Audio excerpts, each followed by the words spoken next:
Food. Yan. From Purple. Ano to? Pad Thai. Kain tayo. Sa SM Clark. Hindi namin naubos kanina kasi busog na doon sa pinagmamayabang niya na. Ay, pumunta kayo sa SM? Damaan kami. SM Clark muna kami, di ba, bus? Gusto ka na sa ng jeep. Pinatikim niya sa akin yung shawarma. Sarap. Sabi nga ni Mama, sarap na doon talaga yun. Ay po. Yan, ganyan siya. Yan. Ewan ko to, toge. Toge na may manok, na may, may noodles, na may kinchay, na may sibuyas, ganun. Ewan ko, ano pang ibang hinalo. Basta enjoy na lang natin. Okay, let's eat. Sama ko sa Ate Delia. Ay!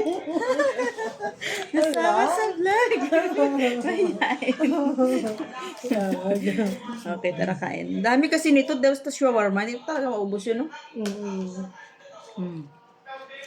Ang lasa niya parang Korean barbecue. Kabalik nga pala ako guys dito sa Pampanga. Patient ko ng New Year.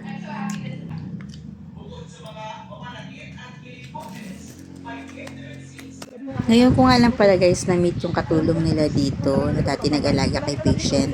Buti na nga lang talaga at mabait din siya at nakakapagkwentuhan na kami. Chichismisan muna kami guys ha.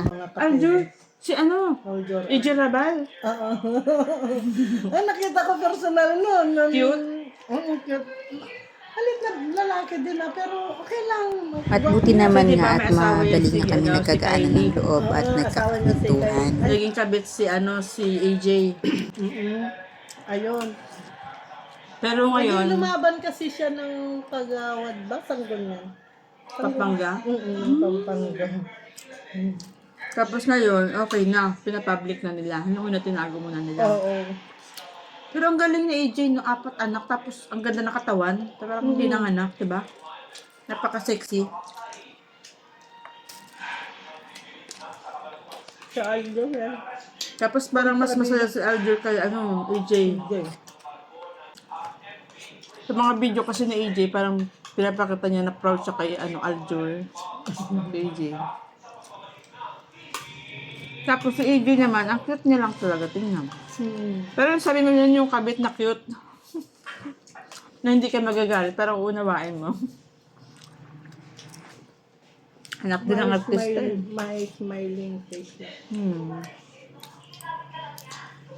Pero wala siyang bakas na malungkot. Na negative vibe, no? Pag kumain kami dito, isa-isa, kumain yung nagugut. Ganun din kami nakaraan, isa-isa din. Kumain Nagkakahiyaan. ka lang dyan, hindi naman sa nagkakahiyaan tayo. Di ba? Basta yung gusto mo nang Trip mo kumain. Sige ma'am, kain ka lang. Ganun na. Sige, bahala ka. Ganun din kami dati kasi sila, wala silang oras kumain. Wala. Walang tamang oras. Nag-aagahan ka ba? Minsan, depende. Pero kalimitan, kape. Ay, kape lang. Kape tinapay. Kahit kami, kape kinapay dito. Pero pag halimbawa, aalis, yan, magra-rice ako kasi pinaghahandaan ko yung lakas. Pero kung dito lang sa bahay, kape tinapay lang. Light lang.